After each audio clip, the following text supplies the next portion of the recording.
नमस्कार, news take के Y factor में आपका स्वागत है। मैं हूं योगेश मिश्र।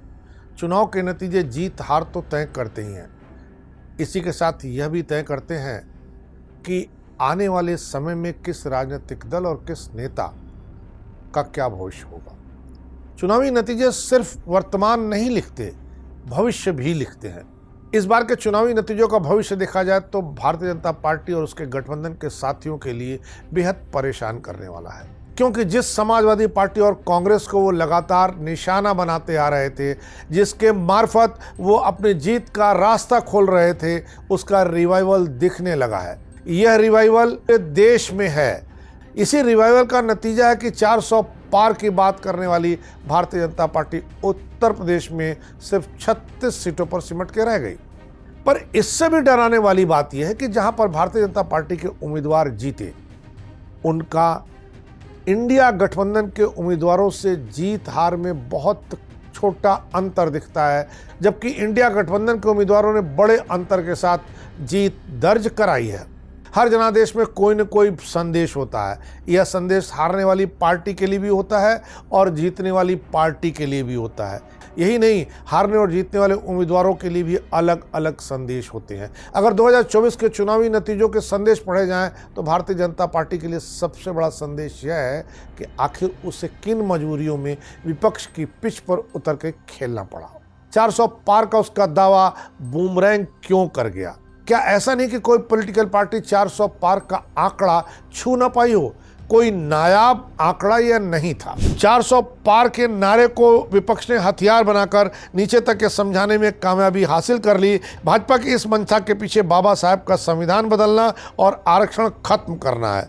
इसके बाद तो भाजपा सिर्फ सफाई देती नजर आई। इस सफाई के चक्कर में सरकारी स्कीमों के लाभार्थी वर्ग, 3 तलाक, राम मंदिर, 370, महिला आरक्षण, आयुष्मान और राष्ट्रवाद सरीखे मुद्दे भाजपा के अभियान से गायब हो गए। 10 साल की मोदी सरकार अपनी उपलब्धियों पर केंद्रित नहीं हो पाई। डबल इंजन की सरकार का दावा नेपथ्य में चला गया। मोदी की गारंटी चौथा चरण आते आते पता नहीं कहां खो गई। मोदी सरकार अपनी उपलब्धियों पर चुनाव को केंद्रित ही नहीं कर पाई।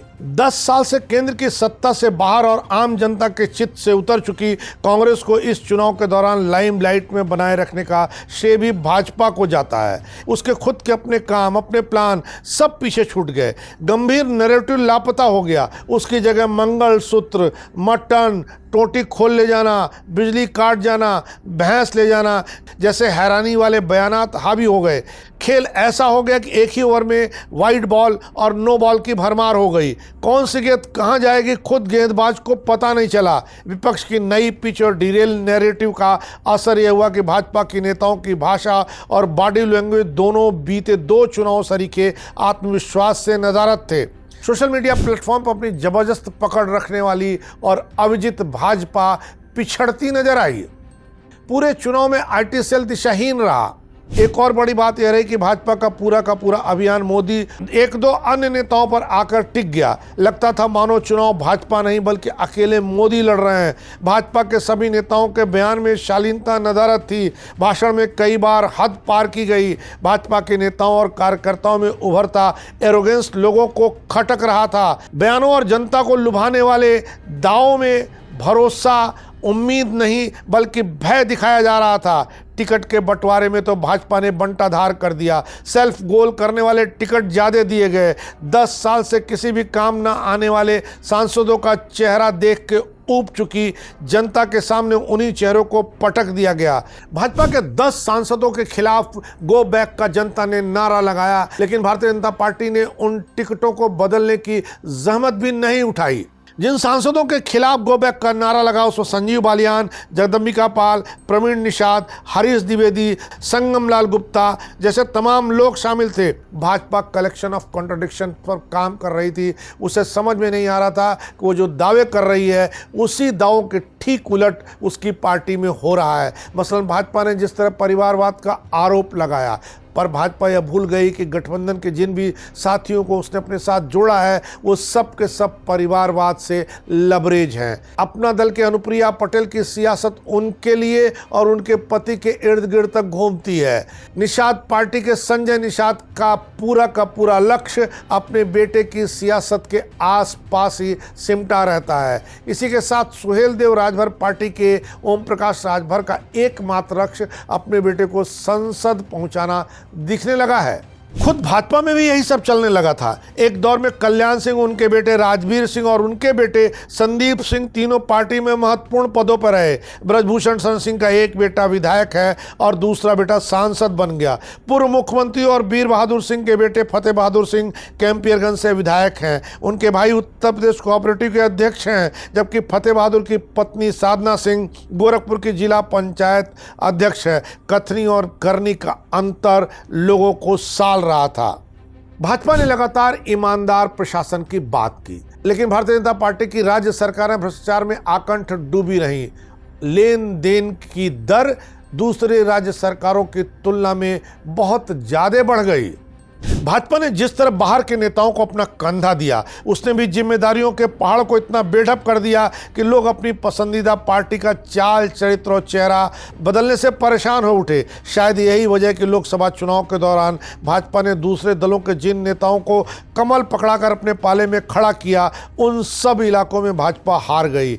वह चाहे बस्ती के सपा नेता राजकिशोर सिंह रहे हों, फैजाबाद के सपा नेता अभय सिंह रहे हों, अमेठी के सपा नेता राकेश प्रताप सिंह रहे हों, रायबरेली के सपा नेता मनोज पांडे रहे हों, लालगंज की सपा नेता संगीता आज़ाद रही हों, बलिया के सपा नेता राम इकबाल और नारद राय रहे हों। इन सब लोकसभा क्षेत्रों में भारतीय जनता पार्टी समाजवादी पार्टी के लोगों को तोड़ के लाई, लेकिन यहाँ भी जीतने में कामयाब नहीं रही। हालांकि रायबरेली सीट एक अपवाद है, क्योंकि वहां पर पहले भी भारतीय जनता पार्टी जीती नहीं थी, लेकिन इस बार जब समाजवादी पार्टी के एक बड़े नेता को अपने पाले में भाजपा ने खड़ा किया, तब हार और जीत के अंतर में बड़ा फर्क आ गया। अपने मंत्रियों, विधायकों और सांसदों को श्रीहीन करने की रवायत भी भाजपा को भारी पड़ी, क्योंकि श्रीहीन नेता किसी के कोई काम नहीं आ पाए। पूरे 5 साल भाजपा कार्यकर्ताओं और नेताओं को किसी न किसी कार्यक्रम में लगाए रखा गया। नतीजतन भारतीय जनता पार्टी के कार्यकर्ता पोरस के हाथी के मानिंद चुनाव में उतरे। पार्टी के सारे कार्यक्रम दिल्ली और लखनऊ से लगाए जा रहे थे। नतीजतन सारे कार्यक्रमों में ग्लोबल एलिमेंट तो था, लेकिन लोकल एलिमेंट गायब रहा। बीच चुनाव इस अफवाह का उड़ जाना कि योगी आदित्यनाथ उत्तर प्रदेश के मुख्यमंत्री पद से चुनाव के बाद हटा दिए जाएंगे, खासा भारी पड़ा। जैसे योगी आदित्यनाथ उत्तर प्रदेश के मुख्यमंत्री की कुर्सी पर 7 साल रह चुके हैं। किसी भी मुख्यमंत्री के लिए उत्तर प्रदेश में ये बहुत बड़ा कार्यकाल होता है। सरकार और पार्टी में उन्हें कोई और जिम्मेदारी दी जाती है तो यह कोई गलत नहीं होगा, पर इतना जरूर है कि अफवाह कम से कम चुनाव में उड़नी नहीं चाहिए थी। यही नहीं, गुजरात में केंद्र सरकार के एक मंत्री रूपाला के छत्रियों के बारे में दिए गए बयान का भी नुकसान उत्तर प्रदेश में देखने को मिला। हालांकि इसका नुकसान राजस्थान में भी देखने को मिला। उत्तर प्रदेश में क्षत्रिय समाज के लोगों ने न केवल अलग अलग इलाकों में बैठक की, बल्कि उन्होंने भारतीय जनता पार्टी के उम्मीदवार को वोट नहीं देने के संकल्प भी लिए। उत्तर प्रदेश में ऐसा तब होता रहा जब उत्तर प्रदेश के मुख्यमंत्री ही उसी समाज से आते हैं। हैरत अंगेज ये है कि इस तरह के कार्यक्रमों में भारतीय जनता पार्टी के क्षत्रिय समाज के तमाम नेता भी संलिप्त दिखे। सरकार के विकास के दावे कागजी रहे। बुंदेलखंड एक्सप्रेस को छोड़ दें तो कोई ऐसा प्रोजेक्ट नहीं है जो योगी राज में शुरू हुआ और उसी राज में पूरा हो गया हो, जबकि अखिलेश यादव ने अपने कार्यकाल में अकेले लखनऊ में तमाम मील के पत्थर गाड़े और आज की तारीख में वो पत्थर अखिलेश यादव की उपलब्धियों की बखान करते हैं। उत्तर प्रदेश में अयोध्या सीट पर भारतीय जनता पार्टी का हार जाना उसके विकास के दावों की कलई खोलता है, क्योंकि जिस भगवान राम को अपने आंदोलन का एजेंडा बना करके भारतीय जनता पार्टी कई बार जीतने में कामयाब हुई हो, उसी भगवान राम का मंदिर बनाने के बाद भी अगर वो अयोध्या में हार जाती है तो यह पराजय विकास के दावों की कही जानी चाहिए। जनता को अब बुलडोजर बाबा का भी फॉर्मेट पसंद नहीं आ रहा है। जनता बुलडोजर गवर्नेंस को स्वीकार करने को अब तैयार नहीं है, क्योंकि उसे इस गवर्नेंस में अब पक्षपात नजर आने लगा है। भाजपा बहुसंख्यक बनाम अल्पसंख्यक राजनीति की अलंबरदार रही है, लेकिन पता नहीं कब और किस तरह वो जातीय सियासत में आके उलझ गई। वो भी तब जब अखिलेश यादव ने जातीय सियासत के चौसर पर अपनी सारी गोटें बहुत ठीक से बिठा के रखे थे।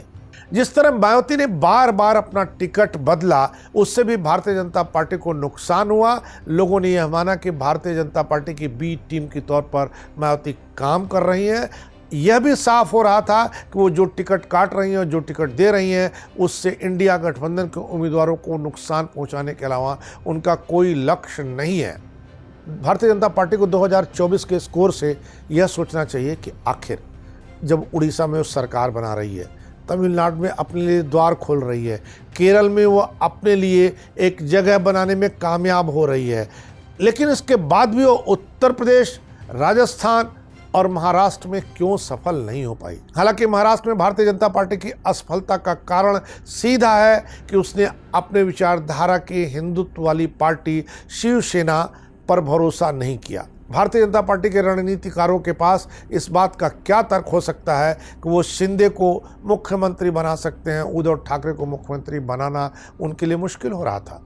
पर राजस्थान और उत्तर प्रदेश में भारतीय जनता पार्टी की पराजय की वजह लोकल तलाशी जानी चाहिए। यह नहीं कहा जाना चाहिए कि सारे उम्मीदवारों के टिकट गलत थे, यह नहीं कहा जाना चाहिए कि राज्य सरकार का हस्तक्षेप कम हुआ, यह भी नहीं कहा जाना चाहिए कि भारतीय जनता पार्टी का कैंपेन खराब था। उत्तर प्रदेश और राजस्थान में भारतीय जनता पार्टी की पराजय का कोई न कोई कारण लोकल है, इसका ग्लोबल कारण नहीं तलाशा जाना चाहिए। रणनीति की कमियों के मार्फत अगर भाजपा इस पराजय को भूल जाएगी या नेपथ्य में ले जाकर के छोड़ देगी, तो भाजपा को आने वाले समय में बड़ी चुनौती का सामना करना पड़ेगा। उसे लोकल लेवल पर अपनी इन दोनों राज्यों में पराजय की जड़ें खोजनी चाहिए। इस बार इतना ही, अगली बार फिर मिलेंगे किसी नए सवाल पर नए ढंग से बात करने के लिए। तब तक के लिए नमस्कार।